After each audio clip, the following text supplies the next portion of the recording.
Dewan Perwakilan Rakyat Daerah Kabupaten Lampung Tengah menggelar rapat paripurna tentang penyampaian nota pengantar laporan keterangan pertanggungjawaban Bupati Lampung Tengah tahun 2022 dan laporan hasil reses anggota DPRD Kabupaten Lampung Tengah tahap 2 masa sidang 2 tahun 2023 di ruang sidang DPRD setempat pada Senin 3 April 2023. Ketua DPRD Sumarsono menjelaskan bahwa laporan hasil reses tahap 2 masa sidang 2 tahun 2023 ini sebagai acuan bagi pemerintah daerah guna melaksanakan pembangunan di Lampung Tengah. Dan rapat paripurna diawali dengan dibacanya laporan dari Sekretaris DPRD Lampung Tengah Dr. Andes Ishak.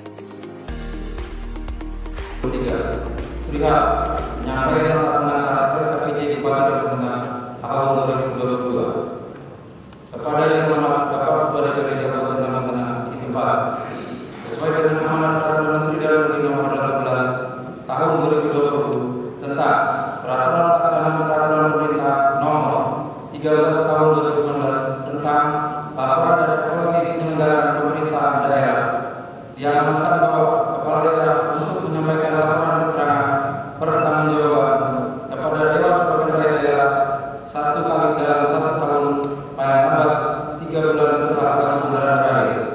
Berkenaan dengan hal tersebut, bersama ini kami sampaikan nota pengantar laporan keterangan pertanggungjawaban Bupati Lampung Tengah tahun 2022 untuk ditindaklanjuti sesuai dengan ketentuan yang berlaku. Demikian atas perhatiannya kami ucapkan terima kasih. Bupati Lampung Tengah Musa Ahmad Cat ditandatangani.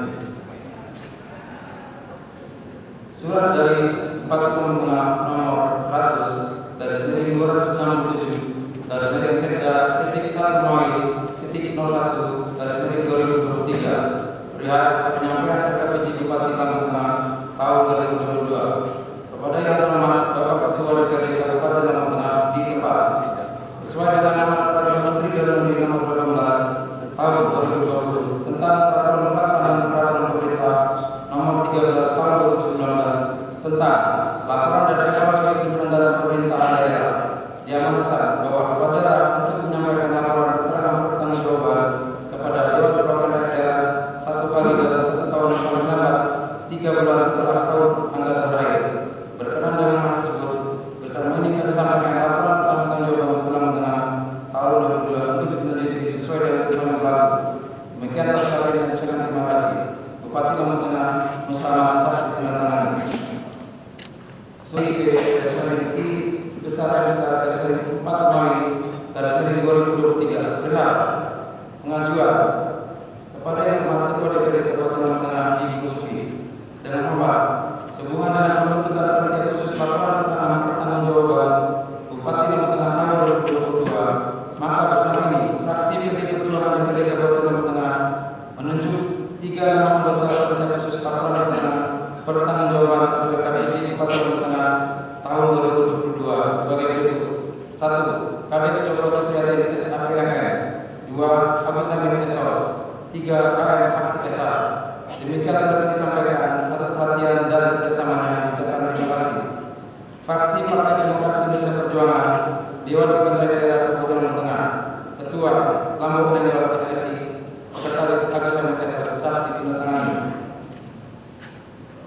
Surat dari fraksi Partai Golkar, Dewan Perwakilan Daerah Kabupaten Lampung Tengah nomor 003/FPG garis datar DPRD garis miring RT garis miring 3 Romawi garis miring 2023 perihal Pansus KPJ tahun 2022 kepada yang terhormat Ketua DPRD Kabupaten Lampung Tengah.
Dalam rapat tersebut, Bupati Lampung Tengah Musa Ahmad mengatakan bahwa kebijakan yang diatur dalam RPJMD tahun 2022 bertujuan dalam pelaksanaan beberapa sektor pembangunan di Kabupaten Lampung Tengah, meliputi sektor pendidikan, infrastruktur, pelayanan adminduk, kesehatan, peternakan, serta pertanian. Untuk bersama-sama pada puji syukur kepada Allah Subhanahu wa taala, Tuhan yang Maha Kuasa, karena atas limpah dan dayanya dapat menghadiri acara penyampaian nota antara keterangan pertanggungjawaban atau LKPD di Bupati Lampung Tengah tahun 2022 dalam keadaan sehat walafiat. Saudara Ketua, Ketua dan Anggota Dewan yang terhormat serta hadirin yang berbahagia, penyampaian laporan keterangan pertanggungjawaban ini didasari oleh Peraturan Menteri Dalam Negeri Nomor 18 Tahun 2020 tentang Peraturan Peraturan Pemerintah Nomor 13 Tahun 2019 tentang laporan dan evaluasi penyelenggaraan pemerintah daerah yang mengamanatkan kepada kepala daerah untuk menyampaikan laporan keterangan pertanggungjawaban kepada DPR. Secara khusus kami sampaikan pula ucapan terima kasih dan penghargaan pada pimpinan dan anggota DPRD Kota Lampung Tengah atas dukungan dan kerjasamanya yang sangat kooperatif terhadap seluruh penyelenggaraan roda pemerintahan daerah selama tahun anggaran 2022. Demikian pula kami menyampaikan ucapan terima kasih pada pemerintah pusat, Provinsi Lampung, dan seluruh lapisan masyarakat serta stakeholder yang telah memberikan dukungan dan kontribusi secara nyata dalam mewujudkan keberhasilan berbagai capaian agenda pembangunan daerah yang telah menjadi konsensus bersama sebagaimana tertuang dalam dokumen rencana pembangunan dan visi Kabupaten Lampung Tengah. Saudara pimpinan dan anggota dewan yang berbahagia, selanjutnya perkenankan kami untuk menyampaikan atas laporan keterangan pertanggungjawaban Bupati Lampung Tengah tahun anggaran 2022 ini sebagai berikut.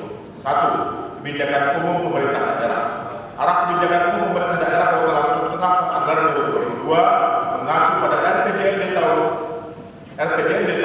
2021-2026, maka visi pembangunan 5 tahun ke depan adalah mewujudkan rakyat Lampung Tengah berjaya. Selanjutnya visi tersebut dijabarkan dalam berbagai misi, strategi kebijakan dan prioritas pembangunan daerah yang akan dilaksanakan secara bertahap dan berkesinambungan selama 5 tahun. 2. Pengelolaan keuangan daerah. Dalam hal pengelolaan keuangan daerah, pemerintah daerah mengacu pada ketentuan perundang-undangan yang berlaku yang implementasi pengelolaan keuangan daerah tersebut diwujudkan dalam anggaran pendapatan dan belanja daerah yang dibahas disetujui bersama antara pemerintah daerah dan DPRD serta ditetapkan dengan peraturan daerah.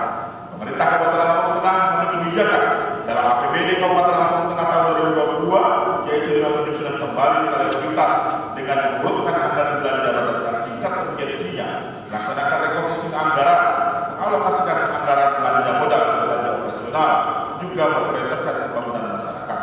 Selanjutnya akan kami sampaikan perubahan penjabaran anggaran pendapatan dan belanja daerah sebagai berikut. A. Pendapatan daerah. Awal target pendapatan daerah murni Kabupaten Lampung Tengah sebesar Rp2.620.320.750 Lalu mengalami perubahan menjadi sebesar Rp2.637.497.164 atau berkurang menjadi Rp3.946.480 atau berkurang 1%. B. Belanja. Awal target belanja daerah di Kabupaten Lampung Tengah sebesar Rp2.724.917.603. Lalu mengalami perubahan menjadi sebesar Rp2.853.652.656 atau bertambah menjadi Rp938.355.000 atau bertambah 4%. C. Pembiayaan daerah. Awal target pembiayaan daerah Kabupaten Lampung Tengah sebesar Rp292.596.847 atau mengalami perubahan menjadi sebesar Rp198.525.725.492 atau bertambah menjadi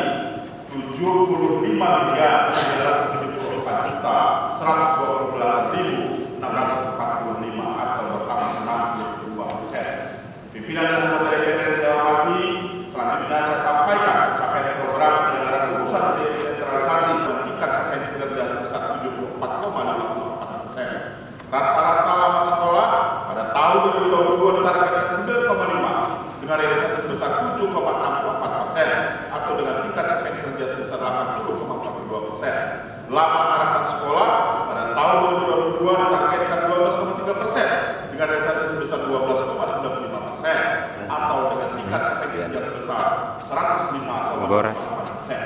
Pemerintah Kabupaten Lampung Tengah terhadap pelayanan pendidikan juga fokus pada upaya meningkatkan untuk pelayanan pendidikan di Kabupaten Lampung Tengah. Bidang kesehatan berhasil di bidang kesehatan tahun realisasi sebesar 70,8 tahun atau dengan tingkat capaian kinerja sebesar. Pemerintah daerah telah melakukan berbagai upaya dengan meningkatkan program penyelenggaraan dalam yang secara umum capaian kinerja bidang pekerjaan umum dapat dilihat dari tingkat kemantapan jalan kabupaten. Persentase tingkat kemantapan jalan kabupaten di Kabupaten Lampung Tengah pada tahun 2022 ditargetkan sebesar 65,5% dengan realisasi sebesar 62,5% atau dengan tingkat capaian kinerja sebesar 95,49%. Tingkat aksesibilitas jalan kabupaten. Persentase tingkat aksesibilitas jalan kabupaten pada tahun 2022 ditargetkan sebesar 89,36% dengan realisasi sebesar 89,36% atau dengan tingkat capaian kinerja sebesar 100%. Kami menyadari masih banyak hal-hal yang belum bisa ditangani sehingga kami terus berupaya dengan mulai memperbaiki beberapa ruas jalan dan membuka beberapa akses jalan di Kabupaten Lampung Tengah. Bidang perumahan dan kawasan pemukiman berhasil di bidang perumahan dan kawasan pemukiman pada tahun 2022 ditunjukkan capaian sebagai berikut: jumlah luas kawasan kumuh. Jumlah persentase luas kawasan kumuh pada tahun 2022 ditargetkan menurun menjadi sebesar 8% dengan realisasi sebesar 7,01% atau dengan tingkat capaian kinerja sebesar 129,50%. Rumah tidak layak huni. Jumlah rumah tidak layak huni pada tahun 2022 ditargetkan menurun menjadi sebesar 6%.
Untuk menindaklanjuti dan mengevaluasi hasil laporan Bupati tentang LKPJ tahun 2022, pihak legislatif akan membentuk panitia khusus guna mengevaluasi kinerja pemerintah daerah sepanjang tahun 2022.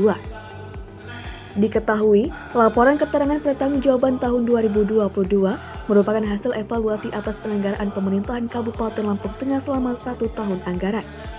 Dengan tolak ukur kinerja berdasarkan pencapaian target pelaksanaan RKPD tahun 2022, serta penjabaran tahun kedua dalam pembangunan RPJMD Kabupaten Lampung Tengah tahun 2021 hingga tahun 2026 mendatang.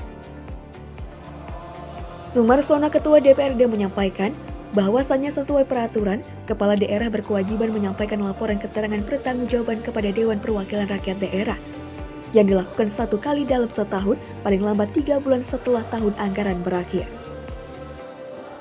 Sumarsono juga menambahkan, secepatnya tim Pansus akan melakukan evaluasi kinerja dari masing-masing satuan kerja pemerintah daerah, sehingga dapat mengambil kesimpulan atas kinerja pemerintah daerah di tahun 2022. Rapat paripurna lalu diakhiri dengan penyampaian hasil reses anggota DPRD Kabupaten Lampung Tengah tahap 2 masa sidang 2 tahun 2023 yang disampaikan secara tertulis kepada pemerintah daerah. Berarti terkait paripurna LKPJ ini sendiri, Pak Bupati, untuk 2022 kemarin pembangunan kita seperti apa, Pak Bupati? Ya, alhamdulillah kita melakukan LKPJ pada hari ini dengan apa yang sudah kita lakukan pada tahun 2022 ya. Dan alhamdulillah semuanya sudah berjalan dengan baik. Bagaimana kita ke depan tantangan tahun 2023 yang akan datang, lebih-lebih dengan munculnya peraturan Menteri Keuangan Pasal kedua jadi sebuah persoalan tersendiri berkaitan dengan dalam rangka kita bisa menjalankan semua program-program yang ada. Ya, hari ini kan Bupati sudah membacakan laporan terkait dengan LKPJ tahun 2022 di hadapan seluruh anggota DPRD dalam rangka sidang paripurna. Tentu setelah itu DPRD akan membuat yang namanya pansus untuk menindaklanjuti LKPJ yang disampaikan oleh Bupati tadi. Pansus terbentuk 15 orang, nah mungkin setelah ini dia akan menentukan siapa yang menjadi ketua pansus. Nah, setelah itu pansus melakukan evaluasi terhadap kinerja dari pelaksanaan atau kinerja SKPD dalam pelaksanaan APBD tahun 2022. Pak, terbentuknya pansus itu mewakili komisi atau dapil atau apa gitu? Pansus dibentuk berdasarkan perwakilan daripada fraksi-fraksi. Dari fraksi, ada 7 fraksi kan kita, nah dibagi proporsional sesuai dengan keanggotaan anggota fraksi itu berjumlah 15 orang. Nah, di sana nanti mereka akan bekerja memanggil seluruh SKPD dan melakukan evaluasi terhadap pelaksanaan daripada APBD 2022. Mungkin waktunya berapa lama itu, Pak? LKPJ ini terhitung 60 hari kerja sejak disampaikan oleh Bupati kepada Ketua DPRD, dan ini sudah memasuki hari ke-10 karena kita kemarin harus diagendakan kan, supaya tidak ketinggalan. Nanti saya minta kepada teman-teman untuk mempercepat kinerjanya, sehari bisa memanggil 3, 4, sampai 5 dinas, dan nanti mereka akan mengambil kesimpulan. Pansus yang akan menentukan pansus akan turun atau apa, karena kita sudah membentuk pansus kan. Tentu kita harus percaya bahwa yang bekerja ini nanti pansus. Nanti tanyakan aja kepada para anggota pansus terkait dengan itu ya. Yang ada 7 titik, kemudian yang terkait dengan DAK dan sebagainya, itu silahkan ditanyakan kepada pansus. Kami pimpinan ini kan hanya koordinator. Bahkan saya sudah memberikan contoh kemarin dengan melakukan turun ke bawah sidak yang dananya dari DAK bersama ketua fraksi saya dan salah satu anggota DPRD dari fraksi Nasdem, bahwa pembangunan Jalan 12 kemarin memang mutunya sangat memprihatinkan dan kita minta ditindaklanjuti oleh komisi dan membidangnya. Sama terkait hasil reses tahap 2 ini, Pak, gimana, Pak? Ya, hasil reses tahap kedua semua sudah dituangkan dalam sebuah tulisan yang disampaikan kepada Bupati, yang mana nanti akan menjadi renstra daripada Polda untuk bisa diakomodir ya. Tetapi kemudian kita terikat dengan sebuah peraturan. Sebetulnya ini kan sudah lama sih PMK 212 itu sebetulnya tidak akan menjadi problem masalah kalau seluruh pemerintah daerah atau pemerintah daerah itu memang melaksanakan undang-undang. Sama-sama kita ketahui undang-undang itu mengharuskan yang namanya APBN, APBD 1 dan 2 itu 20% untuk pendidikan dan 10% untuk kesehatan. Pendidikan bisa untuk sumber daya manusia dan lain sebagainya, pembangunan infrastruktur baik itu sekolah, gedung atau bangku atau bisa juga literasi kan. Tapi selama ini kan tidak dilaksanakan dengan baik oleh pemerintah daerah. Karena yang namanya pembangunan sumber daya manusia itu hasilnya kan abstrak walaupun nyata juga kan. Kita salah satu hasil daripada pengembangan sumber daya manusia pendidikan dengan kita berada di sekolah-sekolah. Memang kalau peningkatan sumber daya manusia itu hasilnya akan tampak 20 sampai 25 tahun ke depan. Sementara kalau pembangunan infrastruktur itu langsung nyata. Nah, tapi kita tidak boleh meninggalkan daripada pembangunan sumber daya manusia. Karena pada saat Jepang itu dihantam bom atom di Hiroshima dan Nagasaki, itu kemudian Kaisar Hirohito langsung mendata berapa jumlah tenaga pendidik kita yang masih hidup dan tenaga kesehatan kita yang masih hidup. Dan tidak lama Jepang ternyata bisa bangkit lagi. Nah, tetapi karena ini tampaknya akan 20 sampai 25 tahun ke depan banyak keengganan karena nggak menikmati daripada itu kepala daerah mungkin kan. Nah, tahun ini dipaksa oleh sebuah peraturan Menteri Keuangan nomor 212 kalau tidak dialokasikan 20% dan 10% APBD ke pendidikan dan kesehatan, maka daunnya akan dipotong. Sementara di Lampung Tengah ada dilema juga, infrastruktur kita yang sangat memprihatinkan. Inilah perlu kerjasama sinergitas dari semua pihak. Nah, untuk itu jangan mudah percaya dengan tahun politik ini yang orang menjanjikan ini dan itu. Pastikan infrastruktur. Nah, tetapi dengan kemampuan keuangan daerah yang PAD kita hanya 250 miliar, harap maklum, kita ini masih sangat tergantung dengan yang namanya anggaran dari pemerintah pusat, dalam ini DAU dan DAK. Nah, pemerintah pusat juga membaginya untuk seluruh kabupaten kota yang ada di seluruh Indonesia. Pemerintah pusat juga mengalokasikan untuk administrasi ADD di kampung masing-masing. Nah, saya rasa bagaimana mensiasati dengan memaksimalkan ADD tersebut untuk pembangunan infrastruktur. Tapi sama saja, mereka juga harus peningkatan sumber daya manusia dan lain sebagainya. Karena kalau orang-orangnya sudah cerdas,